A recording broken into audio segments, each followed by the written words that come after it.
I have to say that, you know, 6 months after founding Famous People Players, Liberace himself saw the company perform and was so wowed by it that he wanted to have us open for him in Las Vegas. Now, he didn't know anything about who we were because it was black light. The performers were dressed from head to toe in black velvet jumpsuits. You didn't see them. And he fell in love with the magic. When he found out who we were, he stuck to his guns and he said, it's not because of who you are that make people laugh, applaud you, or get emotional from your show. It's because you're truly talented. And you have the same right to be up on a stage, and I hope you'll still open for me in Vegas. Now, we went to Vegas, and I got to tell you, won stunning reviews. And that started really opening the doors everywhere. And number one, you know, through one comes another and everything else. And I want to say that Paul Newman saw the company before we opened on Broadway, 2 years before we opened on Broadway. We had just finished Radio City Music Hall. We were performing there to stunning reviews with our version of musicals of The Sorcerer's Apprentice live on stage. And then we were encouraged by the music hall that would you ever think about going to Broadway because you guys are really good.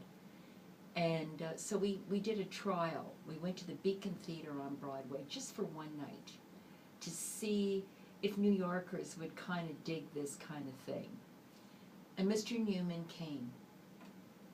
And Mr. Newman came up to me, I mean, because he had sent a check to Famous People Players thanks to Anne Margaret and Jack Lemmon, both who were supporters of mine. Anne Margaret had made a documentary for CBS on Famous People Players called A Little Like Magic. And Jack and Anne Margaret said, you know, Paul Newman has just started this salad dressing company. They don't know where it's going. Like, they just did it for fun.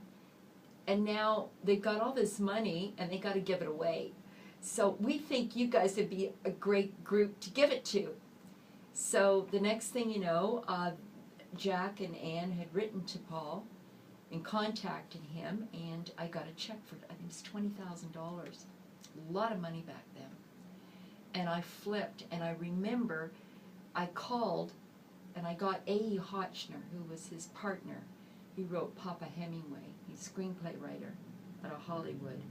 And I said, I thanked them so much. I couldn't believe I got this money, but I said, it's always been our philosophy that we don't accept money unless you see the Famous People Players and you experience it. We believe that people have to not just stick a check in the mail, they have to become part of it.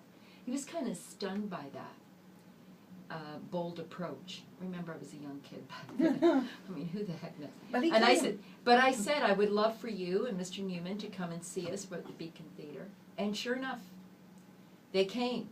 And Mr. Newman thanked me very much for the wonderful work I did, but he could not stay for the show. And I says, well, could you at least go backstage and say hello to the players? And he said, I'll do that for you. So he went back and he congratulated everybody. And then as he was leaving, I said to the stage manager, bring the curtain up, the house lights down, and as he's walking out of through the audience, I want the show started. So as he was walking out and the music started, I said, Mr. Newman, look back, that's what they do, the little black light. He stopped, he sat down, he stayed for the whole show, he was bowled over, he came backstage like a kid, and he just, another check came in the mail. The next thing you know, he became a member of our board. He made a television commercial, him and Jack Lemmon and Liberace all made television commercials where they were wearing black and just their heads were showing, and it says, do you want to see something wonderful? Do you want to see something that has magic? A stage event that's so extraordinary, you have to see it. And that was our Broadway commercial that promoted our show. And he brought his wife to see us on Broadway. And he was, you know, what can I say about Paul Newman? He is a mensch of the highest order.